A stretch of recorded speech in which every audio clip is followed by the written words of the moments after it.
우리 웨스터민스터 소요리 문답 복습할 텐데요. 첫 번째는 인간의 주된 최고의 인생의 목적은 뭐라고 했죠? Chân sầm nổi thì môi bao dương nhưng cha mới dương tao sầm nổi thì môi chiều vậy tôi bầm nón 네. là chùm bong bong mình nổi chiều vậy 네, 우리 누가 읽어줄까요? 우리 레케나 읽어주세요. để cái này có chữ sao តើគោលបំណងចម្បងរបស់មនុស្សជាអ្វីគោលបំណងចម្បងរបស់មនុស្សគឺថ្វាយសិរីរុងរឿងដល់ព្រះជាម្ចាស់និងរីករាយមានអំណរជាមួយព្រះអង្គអស់កលជានិច្ច 네, 이 말씀이 고린도전서 10장 31절 말씀이죠. 로아 읽어주세요. ដូច្នេះបើអ្នកបរិភោគឬផឹកឬធ្វើអ្វីក៏ដោយចូលធ្វើអ្វីៗទាំងអស់សម្រាប់ថ្វាយសិរីល្អដល់ព្រះចុះអាមែន 아멘. 두 번째 질문은 우리가 어떻게 해야 하나님을 영화롭게 하며 또 하나님을 즐거워할 것인가? 하나님께서 우리에게 알려주신 방법은 무엇인가? 였죠. 이것에 대한 대답은 우리 또가 좀 읽어주세요. គឺព្រះបន្ទូលរបស់ព្រះជាម្ចាស់ពោលគឺព្រះបន្ទូលដែលមាននៅក្នុងព្រះគម្ពីរបរិសុទ្ធសញ្ញាចាស់និងសញ្ញាថ្មីជាបញ្ញត្តិតែមួយគត់បង្ហាញពីរបៀបថ្វាយសិរីរុងរឿងនិងមានអំណរជាមួយព្រះអង្គអស់កលជានិច្ចអាមែន 아멘. 예, 세 번째는 우리 성경에 대해서 배웠는데요. 예, 신구약 성경이 주로 우리 사람에게 가르치는 내용은 뭐라고 했죠? 우리 마카라. 네. nó cả chữ an អ្វីដែលមនុស្សជឿអំពីព្រះជាម្ចាស់និងកាតព្វកិច្ចដែលព្រះជាម្ចាស់តម្រូវឲ្យមនុស្សធ្វើ 네. 네 번째는 하나님에 대한 내용입니다. nổi thì môi cứ tiện tông nângព្រះជាម្ចាស់ 하나님, 네. 하나님은 어떤 분이라고 했죠? 우리 소페아. ព្រះជាម្ចាស់ជាវិញ្ញាណអធិភាពប្រាជ្ញាឫទ្ធានុភាពភាពបរិសុទ្ធភាពសុក្រិតសេចក្តីមេត្តានិងសេចក្តីស្មោះត្រង់របស់ព្រះជាម្ចាស់គ្មានដែនកំណត់មិនប្រែប្រួលនិងអស់កលជានិច្ច 아멘. 자, 다섯 번째 질문은 하나님은 한 분 외에 또 하나님이 더 계실까요? 인데요. គឺសំណួរទី4គឺថាតើក្រៅពីព្រះជាម្ចាស់នៅមានព្រះផ្សេងទៀតទេសូមមេងជួយអានចម្លើយ ព្រះជាម្ចាស់ដែលពិតនឹងមានព្រះជន្មគង់នៅមានតែព្រះជាម្ចាស់ដ៏ជាព្រះយេហូវ៉ាមួយអង្គប៉ុណ្ណោះអាមែន 아멘. 자, 그다음 여섯 번째 질문은 하나님의 신격에는 몇 위가 계신가요? 인데요. ជាសំណួរទី6គេសួរថាតើលក្ខណៈជាព្រះរបស់ព្រះជាម្ចាស់សម្ដែងចេញជាប៉ុន្មានអង្គ 예, 로아 다시 부탁합니다. ជាព្រះរបស់ព្រះអង្គម្ចាស់សម្ដែងចេញជា3អង្គគឺព្រះបិតាព្រះបុត្រានិងព្រះវិញ្ញាណបរិសុទ្ធប៉ុន្តែព្រះជាម្ចាស់មានតែមួយអង្គប៉ុណ្ណោះនិងព្រះអង្គមានលក្ខណៈដើមដូចគ្នាមានឫទ្ធានុភាពនិងសិរីរុងរឿងស្មើគ្នា 네. 자, 그리고 또 일곱 번째 문제, 하나님의 작정은 무엇인가요? សំណួរទី7គឺថាតើការកំណត់ទុករបស់ព្រះជាម្ចាស់ជាអ្វី 네, 우리 레케나. ជួយ តើការកំណត់ទុករបស់ព្រះជាម្ចាស់ជាអ្វីការកំណត់ទុករបស់ព្រះជាម្ចាស់ជាការកំណត់ទុកជាមុននៅរាល់កិច្ចការទាំងអស់សម្រាប់ជាសិរីរុងរឿងដល់ព្រះអង្គផ្ទាល់ស្របតាមគោលដៅផែនការដ៏អស្ចារ្យនិងការពិគ្រោះយោបល់បំណងរបស់ទ្រង់ 자, 그리고 여덟 번째 문제, 하나님께서는 이 작정하신 일을 어떻게 이루시나요? សំណួរទី8ថាតើព្រះជាម្ចាស់សម្រេចការកំណត់ទុករបស់ព្រះអង្គដោយរបៀបណា 예, 우리 마카라. ព្រះជាម្ចាស់ការអនុវត្តការកំណត់ទុករបស់ទ្រង់ដោយការបង្កើតនិងអភិបាលកិច្ច 예, 작정은 창조와 섭리로 이루어지는데, 아홉 번째 문제, 창조의 일이 무엇인가요? សំណួរទី9គឺព្រះអង្គបានធ្វើការអនុវត្តការកំណត់ទុករបស់ព្រះអង្គដោយកិច្ចការបង្កើតអញ្ចឹងតើការបង្កើតជាអ្វី 네, 소페아. ភាគជួយមើលចម្លើយមួយ តែការបង្កើតគឺជាការដែលព្រះជាម្ចាស់បង្កើតសពសារពើពីស្ថិភាពគ្មានទ្រង់បានធ្វើកិច្ចការបង្កើតរយៈពេល6ថ្ងៃដោយព្រះបន្ទូលដ៏មានព្រះចេស្តាហើយគ្រប់យ៉ាងដែលព្រះអង្គបង្កើតសុទ្ធតែល្អប្រពៃណាស់ 네, 하나님께서 창조하신 것 중에 또 사람을 창조하신 게 중요하죠. ជាងក្នុងការបង្កើតរបស់ព្រះជាម្ចាស់ការបង្កើតមនុស្សគឺសំខាន់ជាងគេ 그래서 10번째 문제는 하나님께서 사람을 어떻게 창조하셨나요? 입니다. សំណួរទី10ថាតើព្រះជាម្ចាស់បង្កើតមនុស្សដោយរបៀបណា 예, 랭토 읽어주세요. ព្រះជាម្ចាស់បានបង្កើតមនុស្សជាប្រុសនិងស្រីឲ្យមានភាពដូចជាព្រះអង្គត្រង់ប្រាជ្ញាសុក្រិតភាពនិងភាពបរិសុទ្ធហើយប្រទានឲ្យគេមានសិទ្ធិគ្រប់គ្រងលើសពសារពើដែលព្រះអង្គបានបង្កើតអាមែន 아멘. 자, 그리고 이어서 11번째 문제. 하나님의 섭리하시는 일이란 무엇일까요? បន្តមកទៀតគឺសួរអំពីអភិបាលកិច្ចរបស់ព្រះជាម្ចាស់តើអភិបាលកិច្ចរបស់ព្រះអង្គជាអ្វី 예, 바카라. អភិបាលកិច្ចរបស់ព្រះជាម្ចាស់ជាកិច្ចការថែរក្សានិងគ្រប់គ្រងលើគ្រប់ស្នាព្រះហស្ថដែលទ្រង់បានបង្កើតនិងការប្រព្រឹត្តរបស់វាដោយសេចក្តីបរិសុទ្ធប្រាជ្ញាញាណនិងឫទ្ធានុភាពដ៏ខ្ពស់បំផុតរបស់ព្រះអង្គ 예, 하나님께서 특별히 사람에 대해서 또 특별히 섭리를 하셨습니다. ព្រះអង្គក៏មានអភិបាលកិច្ចពិសេសសម្រាប់មនុស្សដែរមើលសំណួរ12 네, 12번째 문제는 하나님께서 사람이 창조된 그 상태에 있을 때 사람에 대해서 무슨 특별한 섭리를 하셨나요? 인데요. ពីសំណួរ12សួរថាតើព្រះជាម្ចាស់បានធ្វើអភិបាលកិច្ចពិសេសអ្វីសម្រាប់មនុស្សនៅពេលគេស្ថិតក្នុងសភាពពេលព្រះអង្គបង្កើតដំបូង 네, 로앗, 우리 답을 좀 읽어주세요. នៅពេលព្រះជាម្ចាស់បង្កើតមនុស្សទ្រង់បានតាំងសេចក្តីសញ្ញានៃជីវិតជាមួយគេក្នុងលក្ខខណ្ឌតម្រូវឲ្យស្ដាប់បង្គាប់ទាំងស្រុងតាមរយៈការហាមមិនឲ្យបរិភោគផ្លែដឹងខុសត្រូវជាដាច់ខាត 네. 하나님께서 사람을 하나님의 형상대로 창조하시고 또 이렇게 언약을 맺으셨다는 것은 사람이 굉장한 그런 존재라는 것을 의미합니다. ជាងការដែលព្រះជាម្ចាស់បង្កើតមនុស្សយើងឲ្យដោយក្នុងលក្ខណៈដ៏ពិសេសមួយហើយព្រះអង្គផ្ដល់តំណែងមានតំណែងជាមួយនឹងមនុស្សផ្ដល់ជាសេចក្តីសញ្ញាខាងជីវិតជាមួយមនុស្សបែបនេះមានន័យថាមនុស្សយើងគឺជាសភាវៈមួយដែលអស្ចារ្យដែលពិសេសមែនតើ 예, 제가 지금 그림 띄워놨는데 어떤 그림인지 아시겠어요? ទាំងអស់គ្នាឃើញរូបភាពហ្នឹងទេតើទាំងអស់គ្នាស្គាល់រូបហ្នឹងទេ 예, 어떤 화가가 그린 그림이죠. 하나님의 손과 인간의 손이 이렇게 닿으려고 하는 천지창조에 대한 그런 그림입니다. នេះជារូបភាពដែលគេគូឡើងបង្ហាញអំពីការបង្កើតរបស់ព្រះជាម្ចាស់គឺមួយជាព្រះហស្ថរបស់ព្រះជាម្ចាស់មួយជាដៃរបស់មនុស្ស 여러분 이제 사람이 처음 창조됐을 때 정말 완벽했죠. 그리고 에덴 동산에서 하나님과 친밀하게 교제하면서 행복한 삶을 살았습니다. ចឹងមនុស្សដែលព្រះជាម្ចាស់បានបង្កើតដំបូងពួកគេគឺល្អឥតខ្ចោះតែម្ដងហើយពួកគេបានរស់នៅក្នុងជីវិតដែលមានសុភមង្គលមានទំនាក់ទំនងសាសនាជាមួយព្រះជាម្ចាស់នៅក្នុងសួនអេដែន 자, 여기서 이제 오늘 배울 내용 13번째 문제로 이어집니다. អញ្ចឹងហើយមេរៀនដែលយើងរៀនថ្ងៃនេះគឺភ្ជាប់ជាមួយនឹងសំណួរទី13បន្តតែម្ដងទាក់ទងនឹងបញ្ហានេះ 네, 13번째 문제는 그러면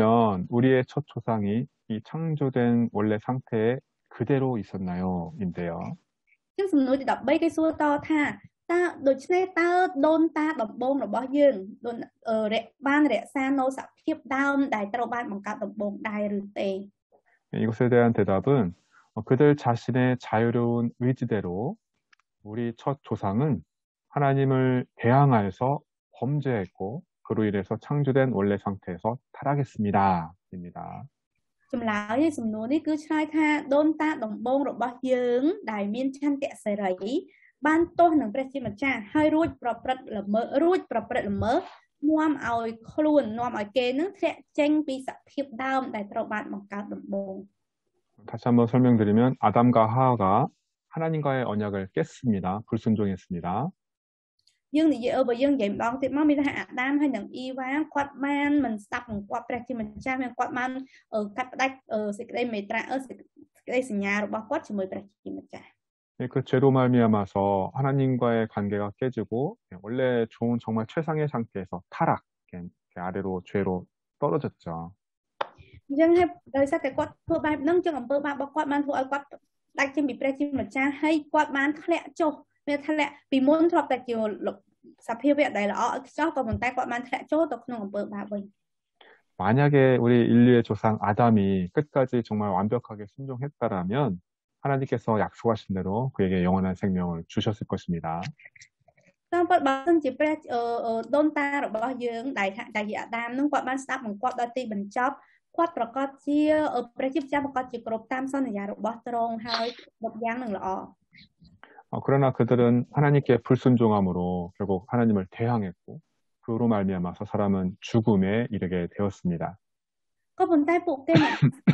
mà cha tê hay thêm tiền to trang nâng trong tiền được này hơi phụ kế thua ai phụ kế tâu chỉ slap. 여러분 사람의 처음 출발은 시작은 굉장했는데 나중은 정말 최악의 상황에 이르게 된 것입니다. Khi vậy tâuមនុស្សយើងផ្ដើមចេញមកចំណុចផ្ដើមរបស់មនុស្សយើងគឺល្អមែនតើគឺល្អអស្ចារ្យក៏ប៉ុន្តែសេចក្តីបញ្ចប់របស់មនុស្សយើងគឺពេញដោយអំពើបាបនិងសេចក្តីអាក្រក់ 창조됐을 때와 또 타락했을 때를 비교한다면 정말 하늘과 땅 차이가 되는 거죠. បើសិនជាយើងប្រៀបធៀបសភាពរបស់មនុស្សដែលដំបូងដែលត្រូវបានព្រះជាម្ចាស់បង្កើតហើយនឹងសភាពក្រោយពេលខាងក្រោយរបស់មនុស្សយើងឃើញថាវាខុសគ្នាដូចមេឃហើយនឹងដីអញ្ចឹង 그래서 좀 오늘 자유의지와 또 타락, 죄에 대해서 또 죽음에 대해서 좀 살펴보도록 하겠습니다. ចឹងថ្ងៃនេះយើងនឹងមករៀនអំពីឆន្ទៈសេរីរបស់មនុស្សយើងពីអំពើបាបហើយនឹងពីសេចក្តីស្រាប់តើទាំងអស់នោះជាអ្វី 첫 번째는 자유의지인데요. ចំណុចទី1គឺឆន្ទៈសេរី 자유의지란 자신이 가진 선택 그리고 자신이 이제 선택할 수도 있고 거부할 수도 있고 또 할 수도 있고 안 할 수도 있고 이거 할 수도 있고 저거 할 수도 있고 그러니까 다른 사람이 제한을 받거나 또 강제를 받지 않고 자기가 선택하는 것을 자유의지라고 합니다. ឆន្ទៈសេរីគឺជាឆន្ទៈមួយដែលមនុស្សយើងអាចធ្វើការគ្រប់យ៉ាងតាមបំណងចិត្តរបស់ខ្លួនឯងដូចជាយើងអាចជ្រើសរើសយកអ្វីមួយឬមួយក៏បដិសេធអ្វីមួយយើងអាចធ្វើអ្វីមួយឬមួយក៏យើងមិនធ្វើអ្វីមួយអញ្ចឹងគឺយើងបានអាចធ្វើការជ្រើសរើសគ្រប់យ៉ាងដោយមិនគិតថាឬមួយក៏ការកំហិតរបស់មនុស្សណារបស់អ្នកដទៃឡើយ 여러분 에덴 동산에는 선악과 말고도 정말 생명나무를 포함해서 수많은 과일나무들이 또 동물들이 아주 많았을 것입니다. ទាំងអស់គ្នាដូចនៅក្នុងសួនអេដែនក្រៅពីដើមដឹងខុសត្រូវនៅមានដើមឈើជាច្រើនប្រភេទទៀតក៏ដូចជាមានទាំងដើមជីវិតផង 이 아담과 하와는 이 에덴 동산에서 선악과를 빼고 한 그루만 빼고 모든 열매들을 마음껏 먹을 수 있었어요. ซึ่งសម្រាប់អាដាមនិងអ៊ីវ៉ាគាត់អាចបេះផ្លែគ្រប់ប្រភេទញ៉ាំដោយសេរីក្រៅពីដើមដែលដឹងខុសត្រូវលើកឡើងតែម្ដងនឹងគាត់ 하나님께서 명령하신 선악을 알게 하는 나무의 열매만 이 하나만 먹지 않으면 됐습니다. អញ្ចឹងគាត់គ្រាន់តែមិនញ៉ាំផ្លែម្ដើមផ្លែដឹងខុសត្រូវដែលព្រះអង្គញ៉ាំតែមួយដើមនឹងបានទេអញ្ចឹងគាត់អាចបេះគ្រប់យ៉ាងបានទាំងអស់ 여러분 이게 쉬운 일이에요? 어려운 일이에요? ទាំងអស់គ្នាតើវាជាការស្រួលឬក៏លំបាកដែរគ្រាន់តែមិនបេះម្ដើមនឹង 당연히 쉽죠. 이렇게 다 먹어도 되고 하나만 안 하면 되니까 충분히 할 수 있는 일입니다. វាពិតជាស្រួលខ្លាំងណាស់ព្រោះថាយើងអាចញ៉ាំបានទាំងអស់លើកឡើងតែមួយនឹងទេអញ្ចឹងវាជារឿងមួយដែលអាចដែលមនុស្សអាចមានលទ្ធភាពក្នុងការធ្វើវា 여러분 우리는 이제 뭐 의지도 약하고 지혜도 이제 부족하고 그렇게 부족한 사람이지만 아담은 최초의 사람이기 때문에 완벽한 존재였습니다. ទាំងអស់គ្នាប៉ុន្តែដល់ពេលនេះឥឡូវពួកយើងសោយពួកយើងមានប្រាជ្ញាសោយក៏ប៉ុន្តែសម្រាប់អាដាមវិញនៅក្នុងនៅពេលនោះគឺអាដាមគឺជាមនុស្សដែលល្អឥតខ្ចោះព្រោះព្រះជាម្ចាស់បានបង្កើតមកគាត់មកឲ្យល្អឥតខ្ចោះ 하나님께서 아담을 꼭두각시처럼 또 로봇처럼 만들지 않으시고 아까 말한 자유의지를 주셨잖아요. 그러니까 아담은 먹을 수도 있고 안 먹을 수도 있는 선택권이 있습니다. ចឹងព្រះជាម្ចាស់មិនបានបង្កើតអាដាមមកឲ្យដូចជាមនុស្សយន្តឬមួយក៏រូបអាយ៉ងដើម្បីឲ្យស្ដាប់តែស្ដាប់តាមការបញ្ជាតែម្យ៉ាងនោះឡើយក៏ប៉ុន្តែព្រះអង្គបានផ្ដល់ឆន្ទៈសេរីឲ្យអាដាមមានសិទ្ធិជ្រើសរើសបេះឬក៏មិនបេះបាន 하나님께서는 아담에게 너 이 선악을 알게 하는 나무 열매 먹으면 진짜 죽는다. 먹지 마라. 이제 분명하게 언약을 맺으셨죠.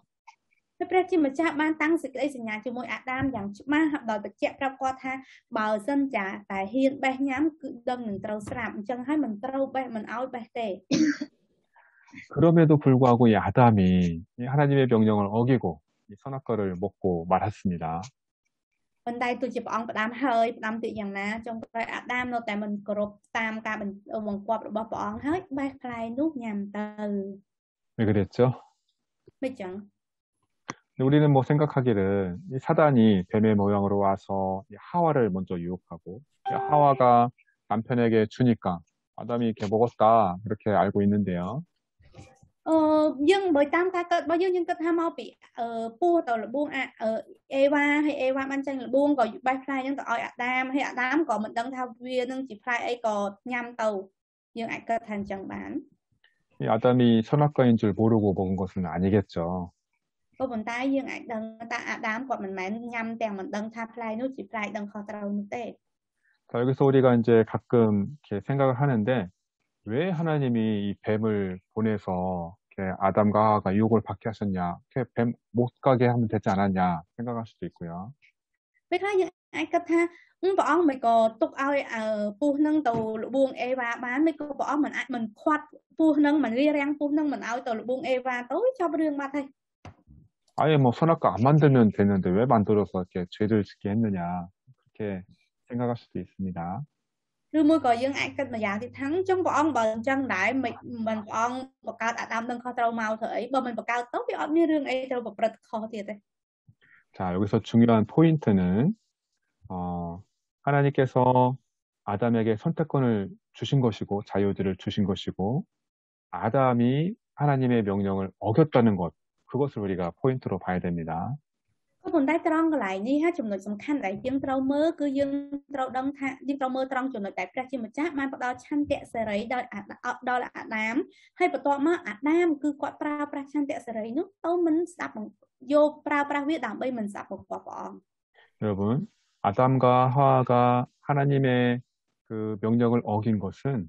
하나님의 은혜를 잊어버리고 감사를 잊어버리고 하나님처럼 되려고 한 것입니다. អស់គ្នាការដែលអាដាមគាត់មិនស្ដាប់បង្គាប់ហើយគាត់ទៅធ្វើអ្វីដែលព្រះអង្គមិនចង់ធ្វើមិនឲ្យគាត់ធ្វើនោះគឺមកពីគាត់បានភ្លេចនៅព្រះគុណដែលព្រះជាម្ចាស់បានមានសម្រាប់គាត់គឺគាត់មិនបានគាត់ភ្លេចនៅការជឿឆ្អើរដែលព្រះអង្គមានសម្រាប់គាត់ ដូច្នេះទេស្ត្រីឃើញថាផ្លែឈើនោះបរិភោគបានក៏ជាទីគាប់ដល់ភ្នែកហើយថា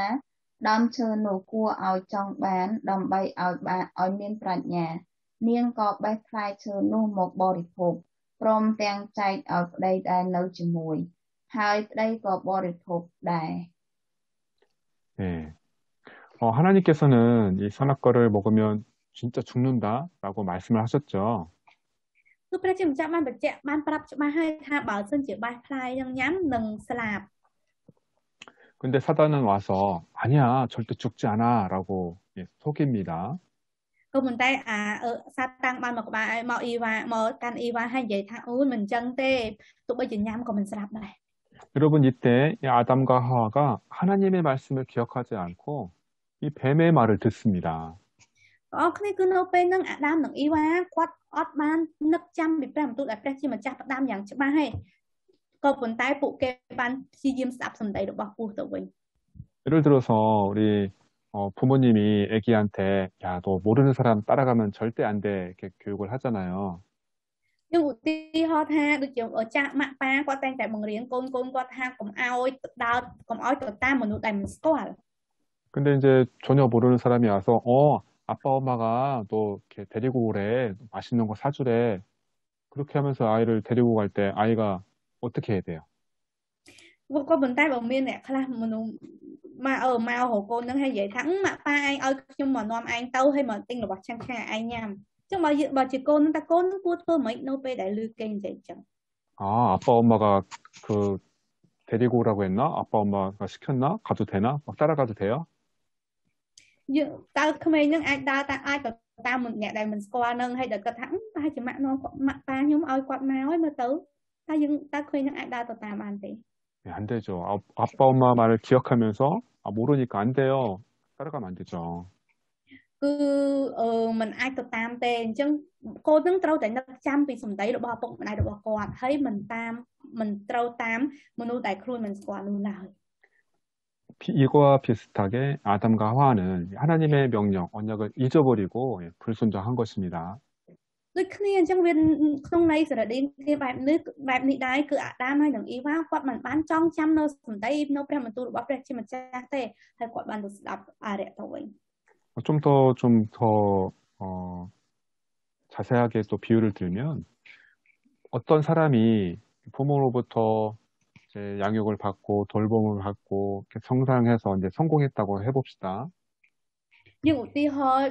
មួយទៀតឲ្យយើងងាយយល់ជាងហ្នឹងគឺថាយើងឧទាហរណ៍ថាមានមនុស្សម្នាក់ហ្នឹងគាត់បានទទួលបានការផ្គត់ផ្គង់ពីឪពុកម្ដាយរបស់គាត់ហើយគាត់បានរស់នៅបានជោគជ័យ 그 사람이 부모님의 은혜, 부모님의 사랑, 돌봄은 다 무시하고 내가 잘나서 내가 똑똑해서 열심히 일해서 돈 많이 벌고 성공했어. 부모님의 은혜를 무시하고 교만한 것과 비슷합니다. ក៏ប៉ុន្តែគាត់នឹងពេលដែលគាត់បានជោគជ័យគាត់បានទៅជាផ្លេចប្រគុណផ្លេចគុណរបស់ឪពុកម្ដាយគាត់ផ្លេចការជួយការថែរក្សាផុនឪពុកម្ដាយគាត់បានជាមានអំណួរថានិយាយថាមកពីគាត់ឆ្លាតមកពីគាត់ខួរក្បាលល្អមកពីគាត់បកកាយបង្គាត់អាចជោគជ័យបែបហ្នឹងគឺគាត់បានមើងងាយរាល់អ្វីដែលឪពុកម្ដាយគាត់ធ្វើសម្រាប់គាត់ 여러분, 하나님께서 이 선악과를 만드신 이유가 무엇이냐면 아담으로 하여금 죄를 짓도록 만들려고 하신 것이 절대 아닙니다. ចឹងអាដាមក៏ដូចគ្នាដែរគឺគាត់ផ្លេចអ្វីព្រះគុណរបស់ព្រះជាម្ចាស់ហើយការដែលព្រះជាម្ចាស់បានបង្កើតដើមដឹងខុសផ្លាយដឹងខុសត្រូវនេះឲ្យអាដាមគឺដើម្បីជួយឲ្យអាដាមស្ដាប់បង្គាប់ព្រះជាម្ចាស់មិនមែនធ្វើដើម្បីឲ្យអាដាមប្រព្រឹត្តអំពើបាបនោះទេ 하나님께서 이 선악과를 만드신 이유는 아담아, 네가 이 선악과를 볼 때마다 나는 창조주이고 너는 피조물이다. 이것을 볼 때마다 기억하라 하신 것입니다. គឺមូលហេតុដែលព្រះអង្គបានបង្កើតដើមខុសត្រូវហ្នឹងគឺដើម្បីចង់ប្រាប់អាដាមថាអាដាមនៅពេលដែលឯងឃើញដើមដឹងខុសត្រូវហ្នឹងឯងត្រូវនឹកចាំថាយើងជាព្រះអតិកោយើងជាអ្នកបង្កើតហើយឯងគឺជាអ្នកដែលយើងត្រូវបានយើងបង្កើត 그리고 네가 이것을 나와의 언약을 어기고 먹으면 정말 죽을 것이다. 그 언약을 기억하라는 것이죠. ហើយគាត់ព្រះអង្គធ្វើបែបហ្នឹងដើម្បីឲ្យអាដាមចងចាំពីសេចក្តីសញ្ញាដែលបានតាំងជាមួយនឹងព្រះអង្គឲ្យគាត់ដឹងថានៅពេលដែលគាត់ធ្វើខុសសេចក្តីសញ្ញាបែរញ៉ាំគាត់នឹងត្រូវស្លាប់ 아담과 하와는 하나님으로부터 정말 수많은 축복과 은혜를 받았지만 그것을 감사하지 않고 무시하고 하나님의 그 명령을 어기고 자기들의 자유의지를 가지고 타락을 한 것입니다. ចឹងអាដាមនិងអ៊ីវ៉ាគាត់បានទទួលបានប្រគុណជាច្រើនពីព្រះជាម្ចាស់ក៏ប៉ុន្តែគាត់មិនបានឲ្យតម្លៃលើប្រគុណនឹងទេហើយគាត់បានធ្លាក់ចុះគាត់បានធ្វើអ្វីតាមទំនឹងចិត្តរបស់ខ្លួនឯង 사단이 이 뱀의 모양으로 와서 유혹할 때 그 유혹에 넘어지고 타락한 것이죠. គឺដោយសារតែគាត់បានមិនបានឲ្យតម្លៃលើប្រគុណរបស់ព្រះជាម្ចាស់ចឹងនៅពេលដែល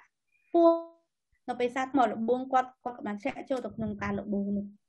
아까도 읽었지만 유혹을 받으니까 막 맛있게 보이고 막 탐스럽고 그렇게 지혜롭게 그렇게 보였습니다. ដូចក្នុងខគម្ពីរmìnhនឹងបានបញ្ជាក់អញ្ចឹងគឺថានៅពេលដែលអាដាមអ៊ីវ៉ាគាត់ធ្លាក់ចូលទៅក្នុងសេចក្តីលបួងគាត់ស្រាប់តែឃើញផ្លាយនឹងមានអារម្មណ៍ថាអូយគួរឲ្យចង់ឆ្ងាញ់គួរឲ្យឆ្ងាញ់ហើយគួរឲ្យចង់បេះមែនតើ 여러분 에덴 동산 중앙에 있었기 때문에 계속 봐왔잖아요. 그동안은 별 생각이 없었는데 유혹을 받으니까 마음이 빼앗긴 겁니다. nhưng màអូគ្នាតាមគាត់ដើមហ្នឹងគឺនៅបណ្ដាលសួនអញ្ចឹងអេវ៉ាតែងតែឃើញដើមហ្នឹងជារៀងរាល់ថ្ងៃក៏ប៉ុន្តែគាត់ដែរមានអារម្មណ៍អីចំពោះដើមផ្លែហ្នឹងឯងក៏ប៉ុន្តែនៅពេលដែលគាត់ធ្លាក់ចូលសេចក្តីលបួងគាត់ស្រាប់តែមើលផ្លែហ្នឹងទៅមានអារម្មណ៍ថាគួរឲ្យឆ្ងាញ់និងគួរឲ្យចង់បាន 자, 여기서 또 우리 두 번째 죽음의 의미에 대해서 한번 생각해 봅시다. ហើយចំណុចទី2ដែលយើងនឹងមើលបន្តទៀតគឺនិយាយអំពីអត្ថន័យនៃការស្លាប់ 여러분이 아담과 하와가 선악과를 먹자마자 독사과를 먹은 것처럼 바로 죽지 않았어요. ទាំងអស់គ្នាគឺអាដាមនិងអេវ៉ាពេលដែលគាត់បានញ៉ាំផ្លែឈើនឹងភ្លាមគឺគាត់អត់ស្លាប់អត់ដាច់ខ្យល់ស្លាប់ភ្លាមទេ 그들이 이제 벗은 것이 부끄러워서 이제 숨자 하나님이 이제 또 예, 동물을 잡아서 양이라고 얘기하는데 양을 잡아서 가죽 옷을 지어서 입혀주셨죠. ហើយដោយសារតែគាត់បានឃើញរូបរាងរបស់ខ្លួនឯងគាត់ចាប់តាមអៀនខ្មែរហើយក៏ពួនអញ្ចឹងហើយព្រះអង្គក៏បានយកស្បែកជៀមមកធ្វើជាសម្លៀកបំពាក់ឲ្យពួកគាត់ 그리고 그들은 에덴 동산에서 쫓겨나게 됩니다. ហើយបន្ទាប់មកពួកគាត់ត្រូវព្រះអង្គបណ្ដេញចេញពីសួនអេដែន 뭐 이전까지는 이렇게 마음껏 에덴 동산에서 과일을 따먹었지만 이제 에덴 동산에 쫓겨나서는 열심히 일을 해야지만 먹을 것을 얻을 수 있었습니다. ចឹងពីមុនហ្នឹងគាត់មានប្រគាត់អាចនៅក្នុងសួនឯដែនគាត់អាចញ៉ាំគ្រប់ផ្លែឈើទាំងអស់ដែលមាននៅក្នុងសួនក៏ប៉ុន្តែនៅពេលនេះគាត់ត្រូវបណ្ដេញចេញហើយអញ្ចឹងបើគាត់ចង់ញ៉ាំឬតែគាត់ខំប្រើកម្លាំងខ្លួនឯងខំនឿយហត់ទៅបានរបស់ញ៉ាំ 하나님께서 말씀하신 이 죽음의 의미는 육체적으로 죽는 것보다는 하나님과의 관계가 단절되는 것, 끊어지는 것을 의미합니다. ចឹងសេចក្តីស្លាប់ដែលព្រះជាម្ចាស់បាននិយាយដែលព្រះគម្ពីរបានលើកឡើងនឹងគឺមិនសំដៅទៅលើសេចក្តីស្លាប់ខាងរូបកាយនោះឡើយតែសំដៅទៅលើសេចក្តីស្លាប់ខាងវិញ្ញាណដែលមនុស្សយើងផ្ដាច់ទំនាក់ទំនងពីព្រះជាម្ចាស់ 즉 아담과 하와가 에덴 동산에서 쫓겨났다는 것은 하나님과의 친밀한 그런 교제 장소에서 쫓겨났다, 관계가 단절됐다라는 것을 의미하는 거예요. ចឹងការដែលអាដាមនិងអេវ៉ាត្រូវព្រះអង្គបណ្ដេញចេញពីសួនអេដែនអត្ថន័យរបស់វាគឺមានន័យថាពួកគេត្រូវបានកាត់ផ្ដាច់ចេញពីទំនាក់ទំនងដ៏ស្និទ្ធស្នាលជាមួយព្រះជាម្ចាស់ហើយ 예, 이 하나님과의 관계 단절이 별게 아닌 게 아닙니다. ចឹងការដាច់ទំនាក់ទំនងពីព្រះជាម្ចាស់មិនមែនជារឿងធម្មតាតូចតាចសាមញ្ញនោះទេ 이것은 마치 갓 태어난 아이가 부모를 잃어버린 것과 똑같아요. វាមានន័យដូចជាកូនក្មេងតូចដែលកំតែកើតមកហើយគាត់ក៏បាត់ម៉ែបាត់ឪគាត់ដាច់ចេញពីឪពុកម្ដាយគាត់អញ្ចឹង 갓 태어난 아이가 부모의 돌봄을 받지 못하면 곧 죽어버리고 말잖아요. ចឹងយើងនឹងស្រាប់ឲ្យកូនក្មេងតូចដែលគាត់ទៅតែកើតមកហើយបើគាត់ទៅដាច់ចេញពីឪពុកម្ដាយគាត់អត់មានអ្នកមើលថែគាត់នឹងត្រូវស្លាប់ 이처럼 우리 사람이 하나님과의 관계가 끊어지는 것은 우리의 영적인 죽음을 의미합니다. ចឹងដូចគ្នាអញ្ចឹងការដែលពួកយើងដាច់ទំនាក់ទំនងជាមួយនឹងព្រះជាម្ចាស់មានន័យថាយើងគឺត្រូវស្លាប់ទៅពីខាងវិញ្ញាណរបស់យើងគឺបានស្លាប់ហើយ 여러분 만약 이 갓난아이가 부모를 잃어버렸는데 누군가에 의해서 이렇게 구조를 받았어요. 살았어요. 하지만 그 산 것이 진짜 산 게 아니죠. ចឹងដូចជាកូនយើងអាចថាកូនក្មេងតូចដែលបានដាច់បាត់ពីឪពុកម្ដាយរបស់គាត់នឹងអាចនឹងត្រូវបានអ្នកដទៃជួយនេះគាត់នឹងអាចនឹងរស់ក៏ប៉ុន្តែការរស់របស់គាត់ក៏មិនមែនជាការរស់ដែលល្អដែរ 왜냐하면 자기를 낳아준 친아빠, 친엄마의 사랑을 받지 못하고 자라기 때문입니다. មូលហេតុនោះគឺមកពីគាត់ត្រូវរស់នៅដោយមិនបានទទួលបានក្តីស្រឡាញ់ពីឪពុកម្ដាយបង្កើតរបស់ខ្លួន 아담과 하와가 에덴 동산에서 죽지 않고 쫓겨났지만 이게 산 게 아니죠. 정말 고통 가운데서 이제 살아가게 됩니다. ចឹងដោយអាដាមនិងអេវ៉ាដែលត្រូវព្រះអង្គបណ្ដេញចេញពីសួនឯដែនអញ្ចឹងពួកគាត់រស់មែនពួកគាត់នៅមានជីវិតរស់មែនក៏ប៉ុន្តែជីវិតរបស់ពួកគាត់វាជាជីវិតដែលវេទនាណាស់ 이 부모를 잃어버린 아이가 진짜 행복하려면 진짜 자기를 낳아준 부모를 만나야지 진짜 행복할 수 있습니다. ចឹងសម្រាប់កូនក្មេងដែលគាត់បាត់ពីឪពុកម្ដាយដែលគាត់ដាច់ចេញពីឪពុកម្ដាយគាត់អាចមានសុភមង្គលបានរស់តែគាត់ត្រឡប់គាត់បានរកឃើញឪពុកម្ដាយដើមរបស់គាត់វិញ 이와 같이 우리 사람이 영적으로 살아나려면 영생을 얻으려면 창조주 하나님을 만나고 또 믿고 또 사랑의 관계를 가지고 그렇게 해야 우리가 진짜 생명을 얻는 것입니다. ដូចគ្នាអញ្ចឹងសម្រាប់មនុស្សយើងបើយើងចង់រស់ឡើងវិញខាងវិញ្ញាណយើងចង់បានជីវិតយើងមកវិញរស់តែយើងបានស្គាល់ពីវត្តមានរបស់ព្រះជាម្ចាស់ដែលជាព្រះបង្កើតយើងជឿត្រង់ហើយមានទំនាក់ទំនងសិទ្ធស្នា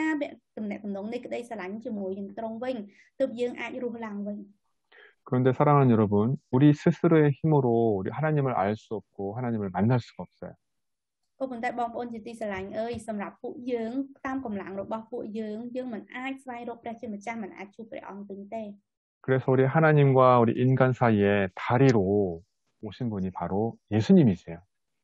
ក៏ប៉ុន្តែនៅពេលហ្នឹងអ្នកដែលយាងមកផែនដីដើម្បីធ្វើជាស្ពានមេត្រីរវាងយើងហើយនឹងព្រះជាម្ចាស់គឺព្រះយេស៊ូវគ្រីស្ទនេះឯង 예, 우리가 예수님을 믿어야지 하나님의 자녀가 될 수 있습니다. ចឹងនោះតែយើងជឿព្រះយេស៊ូវទើបយើងអាចក្លាយជាកូនរបស់ព្រះជាម្ចាស់ 예, 우리 랭또 좀 읽어주세요. ប៉ុន្តែអស់អ្នកដែលទទួលព្រះអង្គគឺអស់អ្នកដែលជឿដល់ព្រះនាមព្រះអង្គប្រទានអំណាចឲ្យបានត្រឡប់ជាកូនព្រះ 예, 예수님을 영접하면, 즉 예수님을 믿으면 하나님의 자녀가 된다라고 말씀하고 있죠. នឹងព្រះខគម្ពីរនេះកំពុងប្រាប់យើងថានៅពេលយើងជឿព្រះយេស៊ូវយើងទទួលយកព្រះយេស៊ូវយើងនឹងបានក្លាយជាកូនស្មន់ភ្នារបស់ព្រះជាម្ចាស់ 네. 자, 여기서 아까 제가 좀 드렸던 질문인데, 하나님께서는 왜 아담과 하와가 선악과를 따먹도록 내버려 두셨을까요? ជាងត្រង់ចំណុចនេះគឺជាសំណួរដែលខ្ញុំបានលើកឡើងមុននឹងហើយសំណួរគេសួរថាតើហេតុអ្វីបានជាព្រះអង្គបណ្ដោយឲ្យអាដាមនិងអ៊ីវ៉ាបេះផ្លែនឹងញ៉ាំ 하나님은 다 모든 것을 알고 계신데 왜 아담과 하와가 죄를 짓도록 그냥 내버려 두셨을까요? ព្រះជាម្ចាស់ទ្រង់ដឹងគ្រប់យ៉ាងទាំងអស់អញ្ចឹងគាត់ទ្រង់ក៏ដឹងពីទង្វើដែលអាដាមនិងអេវ៉ានឹងធ្វើដែរក៏ប៉ុន្តែហេតុអ្វីបានជាព្រះអង្គទុកបណ្ដោយឲ្យពួកគេធ្វើបាន 사단이 뱀이 아담과 하와가 접근할 때 이렇게 접근하지 못하도록 막지 않으셨을까요? នៅពេលដែលអាដាមនិងនៅពេលដែលសត្វពស់ព្យាយាមចូលមកលបួងអាដាមហើយនិងអេវ៉ាព្រះអង្គក៏ដឹងដែរហេតុអ្វីបានព្រះអង្គមិនរារាំងវាមិនឲ្យចូលទៅក្បែរអេវ៉ានិងអាដាម 아까 말씀드렸지만 이 사람은 하나님의 형상을 따라 지음을 받았다고 말씀을 드렸습니다. ដូចយើងនិយាយមុននេះអញ្ចឹងមនុស្សយើងត្រូវបានបង្កើតឲ្យមានសភាពដូចជាព្រះជាម្ចាស់ 자, 하나님은 사람에게 자유의지를 주셨죠. នឹងព្រះជាម្ចាស់បានផ្ដល់ឆន្ទៈសេរីដល់មនុស្ស 그래서 하나님은 우리 사람이 정말 자원하는 마음으로 하나님의 은혜와 사랑에 감사하는 마음으로 그 하나님 말씀에 순종하기를 원하십니다. នឹងព្រះជាម្ចាស់ព្រះអង្គចង់ឲ្យមនុស្សយើងបម្រើនិងស្ដាប់បង្គាប់ត្រង់ដោយដួងចិត្តដោយសេរីដោយដួងចិត្តដោយចិត្តដ៏ពិតប្រាកដរបស់ខ្លួនឯង 자녀가 부모님이 말씀할 때 잘 순종하면 부모가 기뻐하고 또 화목한 가정이 될 수 있죠. ចឹងដូចឪពុកម្ដាយនៅពេលដែលគាត់បរៀនកូនគាត់ហើយកូនគាត់បានស្ដាប់បង្គាប់ស្ដាប់តាមសម្ដីរបស់គាត់យើងគ្រួសារនឹងគឺជាគ្រួសារដែលមានសុភមង្គល 그런데 만약 이 아이가 말을 잘 안 들어요. 그러면 부모가 막 화가 나서 막 애를 막 때려요. 그럼 애가 무서워서 부모 말을 잘 듣겠죠. ប៉ុន្តែឧទាហរណ៍ថាកូននឹងវាអត់ស្ដាប់បង្គាប់ទេអញ្ចឹងហើយឪពុកម្ដាយក៏ខឹងហើយក៏វាយកូននឹងហើយកូននឹងក៏ខ្លាចអញ្ចឹងហើយវាក៏ស្ដាប់បង្គាប់ឪពុកម្ដាយ 그러나 아이가 부모가 무서워서 막 순종한다면 그 가정이 행복한 가정일까요? តែបើសិនជាកូនណាស្ដាប់ឪពុកសាប់សម្ដីឪពុកម្ដាយដោយសារតែវាខ្លាចឪពុកម្ដាយសួរថាតើគ្រួសារនឹងជាគ្រួសារដែលមានសុភមង្គលទេ 아니죠. 이 부모가 자녀를 막 로봇처럼 조종하는 것밖에 되지 않을 것입니다. វាមិនអាចមានសុភមង្គលទេព្រោះថាសម្រាប់ឪពុកម្ដាយនឹងគាត់បានបង្គាប់កូនគាត់បជាកូនគាត់ដូចជារបូតអញ្ចឹង 하나님은 우리 사람에게 자유의지를 주셨고 우리 사람이 자원하는 마음으로 하나님을 사랑하고 감사하는 마음으로 순종하기를 원하셨어요. ចឹងព្រះជាម្ចាស់ព្រះអង្គផ្ដល់ឆន្ទៈសេរីឲ្យមនុស្សគឺដើម្បីឲ្យមនុស្សបានបម្រើទ្រង់ដោយចិត្តរបស់ខ្លួនឯងដោយក្តីស្រឡាញ់ដោយការស្ម័គ្រចិត្តរបស់ខ្លួនឯង 그런데 이 아담과 하와가 그들이 자유의지가 있었지만 또 밤에 욕을 받고 그들이 죄를 지은 것이죠. ក៏ប៉ុន្តែសម្រាប់អាដាមនិងអ៊ីវ៉ាគាត់មានឆន្ទៈសេរីមែនក៏ប៉ុន្តែគាត់បានធ្លាក់ចូលសេចក្តីល្បួងហើយគាត់បែរទៅជាប្រព្រឹត្តអំពើបាបវិញ 그래서 그 죄의 책임이 뭐 사단 뱀에게 있는 것이 아니라 자기 자신에게 있는 것입니다. ចឹងហើយបានជាទំនួលខុសត្រូវនៃអំពើបាបគឺធ្លាក់ទៅលើពួកគាត់មិនមែនធ្លាក់ទៅលើសាតាំងតែឯងនោះទេ 여러분 뭐 옆에 누가 친한 사람이라든지 아니면 누가 막 이렇게 힘센 사람이 우리한테 나쁜 짓을 시킬 때 결국 내가 하면 내가 죄를 지고 내가 책임을 져야 되는 거잖아요. អរគ្នាដូចថាមាននរណាម្នាក់មកបង្គាប់យើងឲ្យយើងធ្វើប្រព្រឹត្តរឿងមិនល្អឲ្យយើងធ្វើអំពើបាបចឹងនៅពេលដែលយើងធ្វើតាមបង្គាប់របស់ម្នាក់នោះចុងក្រោយក៏យើងខ្លួនឯងជាអ្នកទទួលខុសត្រូវលើអំពើបាបនោះ 자, 여기서 14번째 문제. 죄의 의미가 무엇인가 좀 더 자세히 살펴보겠습니다. ซึ่งត្រង់ចំណុចនេះយើងនឹងចូលមកដល់សំណួរទី14របស់យើងគឺថាអត្ថន័យពិតនៃអំពើបាបជាអ្វី 우리가 보통 죄 하면은 뭐 도둑질하고 뭐 거짓말하고 뭐 싸우고 욕하고 그런 것들을 생각하죠. សម្រាប់ពួកយើងនៅពេលយើងឮពាក្យថាអំពើបាបយើងតែងនឹងគិតថាជាអំពើលួចប្លន់ការឈ្លោះគ្នាការជេរគ្នាការធ្វើអីមិននេះនឹងជាអំពើបាប 뭐 동물들에게 뭐 죄를 따지지 않고 사람이 사는 곳이라면 어디든지 그런 도덕적인 윤리적인 기준이 있고 그것을 하지 않으면 죄라고 말합니다. អញ្ចឹងនៅកន្លែងណាក៏ដោយឲ្យតែមានមនុស្សរស់នៅឲ្យតែមានមនុស្សនៅអញ្ចឹងគេមានស្តង់ដារគេមានក្រមសីលធម៌របស់គេបើសិនជាខុសពីក្រមសីលធម៌ហ្នឹងគេហៅវាថាជាអំពើបាប 그리고 우리 사람들은 죄를 지으면 벌 받는다 그렇게 다 생각하고 있습니다. ហើយមនុស្សគ្រប់គ្នាសិតតែគិតថាអ្នកណាក៏ដោយឲ្យតែប្រព្រឹត្តអំពើបាបសិតតែត្រូវទទួលកំហុសទទួលទោសទាំងអស់ 그런데 여러분 어느 식인종 마을에는 배신하는 것이 최고의 미덕이라고 이야기를 합니다. ប៉ុន្តែទាំងអស់គ្នានៅភូមិមួយភូមិរបស់អ្នកពូជសាសន៍ដែលស៊ីសាច់មនុស្សសម្រាប់ពួកគេគិតថាការក្បត់គឺជាគុណធម៌ដ៏ល្អបំផុត 즉 어떤 사람을 이제 처음 만났을 때 집으로 초대해서 맛있는 음식도 대접하고 뭐 선물도 주고 친구로 삼습니다. ចឹងនៅពេលដែលដំបូងពួកគេជួបឧទាហរណ៍ថាមាននរណាម្នាក់មកគាត់ពួកគេជួបតែជួបលើកទី1អញ្ចឹងពួកគេនឹងអញ្ជើញអ្នកហ្នឹងមកផ្ទះរបស់ខ្លួនរៀបចំអាហារសម្រាប់ពួកគេផ្ដល់ជាកាដូសម្រាប់ពួកគេហើយរាប់អានអ្នកហ្នឹងធ្វើជាមិត្តភក្តិ 그러다 어느 날 갑자기 그 친구를 잡아먹는 것이 그 사회에서는 최고다 제일 좋은 것이다라고 말을 합니다. ក៏ប៉ុន្តែនៅថ្ងៃណាមួយម្ចាស់ផ្ទះហ្នឹងនឹងអាចចាប់អ្នកដែលគាត់អញ្ជើញមកផ្ទះហ្នឹងចាប់យកទៅញ៉ាំយកទៅបរិភោគហើយគេគិតថាការដែលចាប់អ្នកហ្នឹងទៅបរិភោគគឺជារឿងដែលល្អបំផុត 제가 말씀드리는 거는 우리 죄의 기준을 사람의 기준, 뭐 사회의 기준 그렇게 두면 안 된다고 말씀을 드리는 거예요. អ្វីដែលខ្ញុំលើកឧទាហរណ៍នេះគឺចង់ប្រាប់ថាស្តង់ដារដែលកំ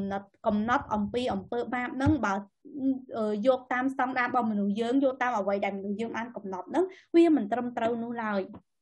이 죄의 기준이 시대마다 또 장소마다 또 지역마다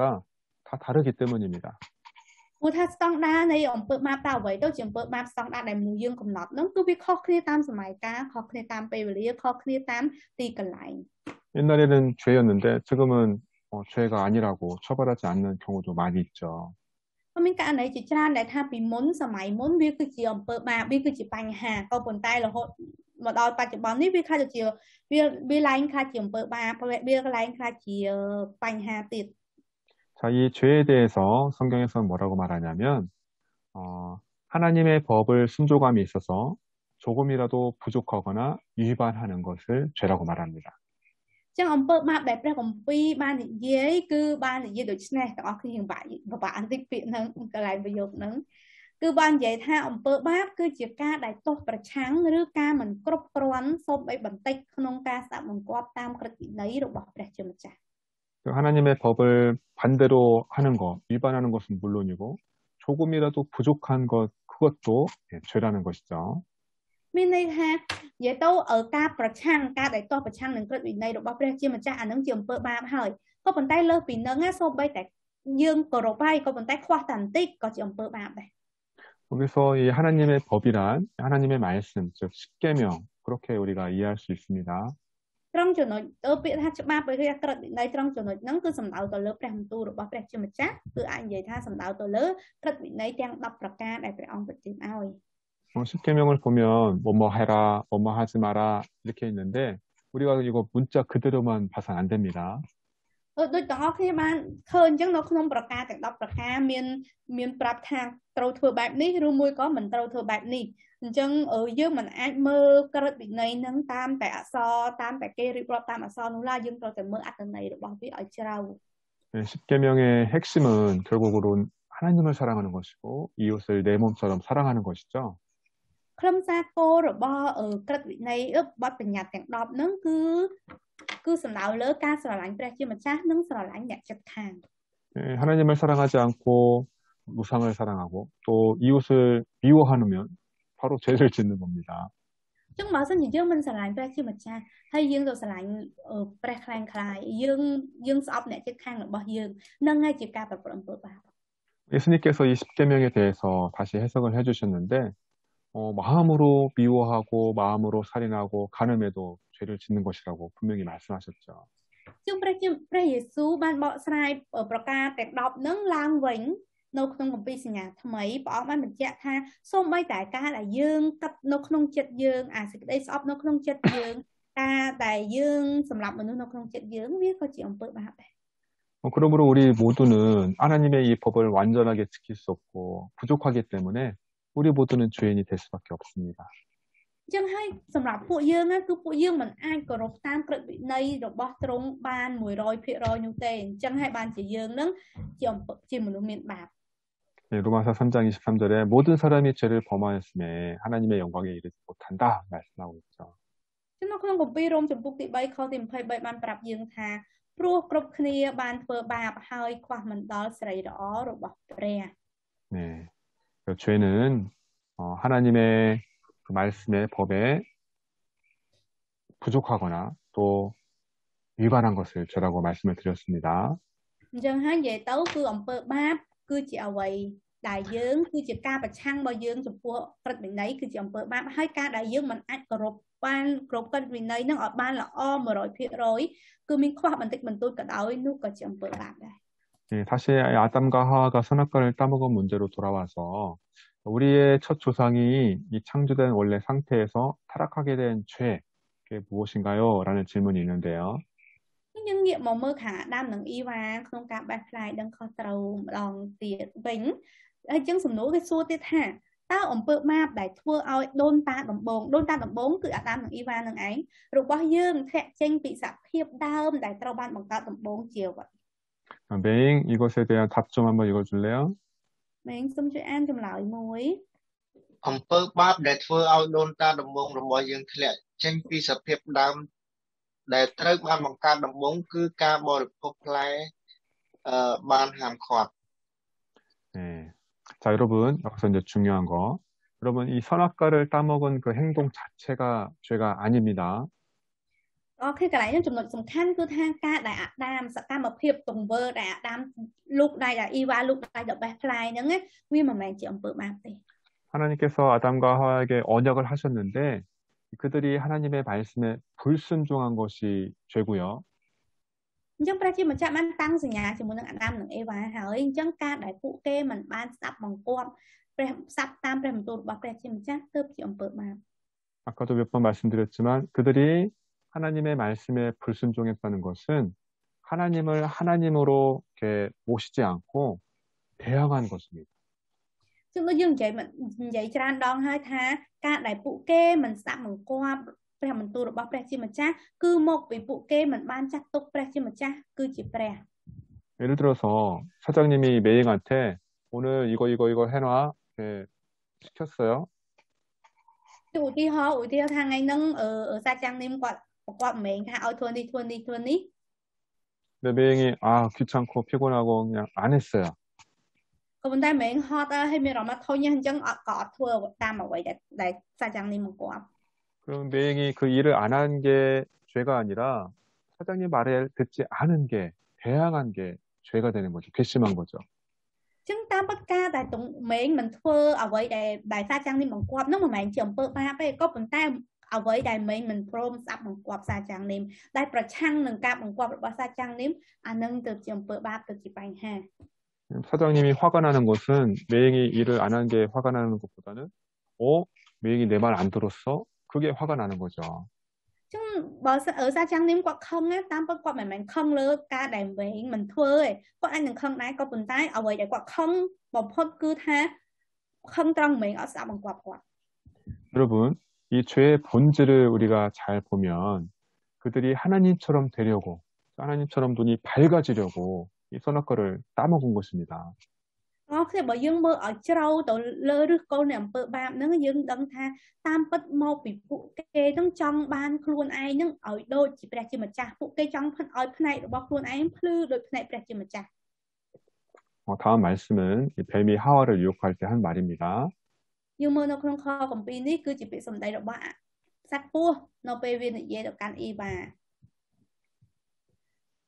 bất pre trung chìa thả pe nè na bò được phô plai chơi núp này nè nâng bàn plư hai nè nâng bàn đôi chìa pre prom tiền đằng kho tàu phong. 여러분, 피조물인 사람이 창조주이신 하나님을 인정하지 않고 자기가 하나님처럼 되려고 한 것입니다. Khi cứ vậy tôi Adam đại chỉ nè đại chỉ sna đây là bóc ra chim chat đại chỉ bóc đại ra chim chat ban bằng cào một phu kê mình bán từ tu squat ra chim chat bài chỉ trong ở khuôn ai nước thưa trong thưa khuôn ai nước ở đôi chỉ ra chim chat của mình nâng anh chồng tự bảo. 이 회사 직원이 사장님 말을 듣지 않은 것은 뭐 사장을 무시하는 거죠. 자기가 사장처럼 생각하는 거죠. Chúng ta đại bóc là quạt mình sắp bằng quạt thầu cài được bóc quạt cứ mau bị quạt nâng cất ha quạt mình tu squat cài hay quạt cất ha khuôn anh gì cài. 즉, 그 어떤 행동을 하는 그 자체가 중요한 것이 아니라 그것에 숨겨져 있는 의도, 어떤 생각으로 하는 것인지 그게 더 중요합니다. Bên đây tha vậy tối bên đây tha ca đại tùng vơ đại bán phơ nó vì mình chỉ sòng khăn nuôi lại tại vậy để sòng khăn cứ đuông chật cứ bồng nón chật bao mình đại không ca phơ tùng vơ nữa. 여러분, 우리가 하나님을 진실되게 믿는 사람은 하나님을 창조주로 인정하고 믿고 섬기는 사람들이고요. Có khi nè đại chưa pra chi mà cha phật và con cứ chỉ nè đại bán chưa pra chi mà cha bán được tu qua pra chi mà cha thà bỏ cứ chỉ pre ti co chỉ pre bằng cao luôn anh. 하나님을 믿지 않는 사람들은 하나님 대신에 다른 것을 섬기고 사랑하는 그런 사람들이죠. Nhưng sầm lắm nè đại mình chưa pre chi mà cha cứ chỉ nè đại mình tu qua pra chi mà cha đại vô là bỏ sen tu qua là bỏ sen hay xả lạnh là bỏ sen. 그런데 우리가 하나님을 믿는다고 해도 하나님이 제일 높은 곳에 이렇게 섬겨야 되는데 하나님은 밑에 내려놓고 다른 것들을 더 사랑하고 다른 것들을 더 따라가면 그것이 바로 우상이 되는 것입니다. Có vấn đề rằng khi tụi bây giờ dương chưa pre chưa mình sang cả đó có vấn đề bà dương mình chắc tụi bọn khô chương kế mình chắc tụi bọn tha là sao chương kế tế hay dương dục là bỏ ấy sen dương sờ lạnh là bỏ ấy sen chiên sờ lạnh pre chưa mình chắc là bỏ thằng ông nu hơi cứ chỉ cả cứ chỉ bỏ pre khai khai hay tụi vơ đại dương thua thằng ấy cứ chỉ cả có pre khai khai. 하나님을 믿는다고 섬긴다고 하는데 하나님보다 돈을 더 사랑하면 돈이 우상이 되고 가족을 더 사랑하면 가족이 우상이 되는 거죠.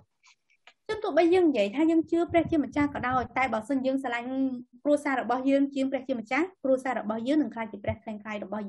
bao dương sờ lạnh lôi chiên sờ lạnh pre chưa mình cha lôi dương đừng khai chỉ pre khai khai bao dương. 여러분이 아담과 하와가 죄를 지음으로 말미암아서 결국 하나님과 사람과의 그 친밀했던 관계는 깨어지고 말았습니다. Khi ở xa tại Adam nâng Eva quạt mình bán sát bằng qua pre chi mà cha chân hơi tụm nẹt tụm nón rồi viên mình nu nâng pre chi mà cha có trâu bàn cách đại đại. 여러분, 우리 사람이 어떤 사람에게 잘못하면 그 사람한테 가서 사과하고 또 손해를 입혔으면 뭐 배상을 하고 그러면 이제 관계가 회복할 수 있습니다. Khi bởi dương tham bởi dương min internet tụm nón min bay ha internet tụm nón chỉ muốn nông mình nu bà sinh chỉ min nọc hang qua trong chia nia vây qua từ xong chia nia vây ru môi còn min chùm nón ấy đại trâu song sầm nón ấy cái song sầm nón tấu tụm nẹt tụm nón nó ai đừng bật sao lang mình. 뭐 작은 일이면 우리가 찾아가서 진심으로 사과를 빌면 말로도 이렇게 화해를 할 수 있죠. Hay bà xin chỉ bay ha nó nguyên mình sau chỉ thôm tê nhưng ai tàu chụp hay dân quan là đi dễ tấu có ai đọc sai bay ha năng bản đây. 그런데 하나님께서 아담과 이 생명의 언약, 뭐 먹으면 죽는다, 이 생명의 언약을 맺으셨는데 아담이 하나님께 하나님 잘못했어요, 한 번만 봐주세요. 이렇게 회개한다고 해결되는 문제가 아닙니다. Có vấn đề sầm rạp bánh ha đậu bạn đa với nghe ca đại quát ban ở internet ở ban đại tụm nẹt tụm nón và đại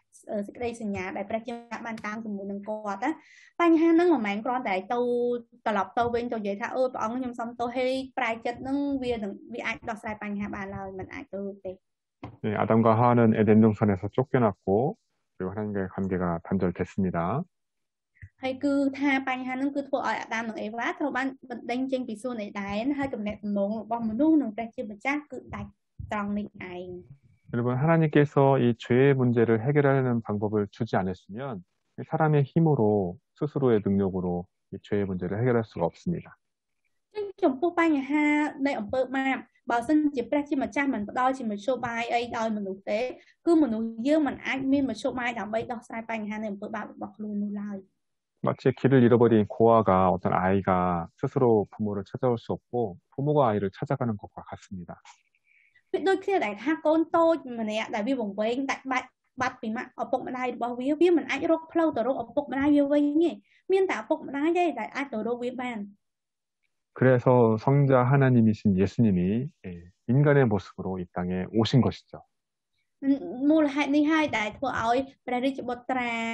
របស់ព្រះជាម្ចាស់ដែលជាព្រះយេស៊ូវបានយាងមកផែនដីនេះ 그날이 바로 성탄절입니다. ហើយនឹងឯងគឺជាថ្ងៃបុណ្យណូអែលបុណ្យគ្រីស្មាស់ 근데 예수님이 이 땅에 왜 오셨다고요? សួរហេតុអីបានជាព្រះអង្គយាងមកផែនដី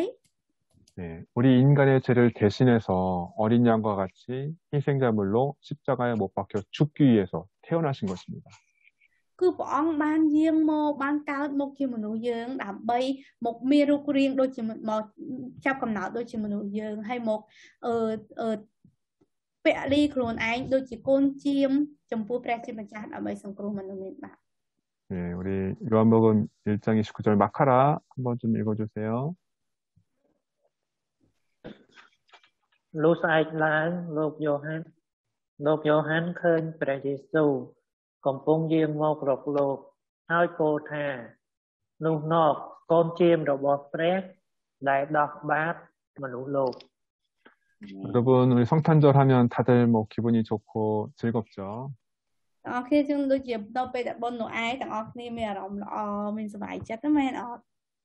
그런데 여러분, 이제 성탄절 이제 얼마 안 있으면 오는데 우리가 성탄절의 의미를 제대로 알려면 오늘 배운 내용들을 전체적으로 쭉 다 정확하게 알아야 됩니다. ទាំងអស់គ្នាសម្រាប់មនុស្សយើងបើសិនជាទាំងអស់គ្នាចង់ដឹងពីអត្ថន័យចង់ស្គាល់ពីអត្ថន័យពិតនៃពិធីបុណ្យគ្រីស្មាស់ហ្នឹងទាំងអស់គ្នាត្រូវដឹងពីអត្ថន័យដែលយើងរៀននៅថ្ងៃហ្នឹងពីដើមរហូតដល់ចប់លំអិតទើបយើងដឹងថាអត្ថន័យដែលព្រះយេស៊ូវយាងមកជាអ្វី 하나님께서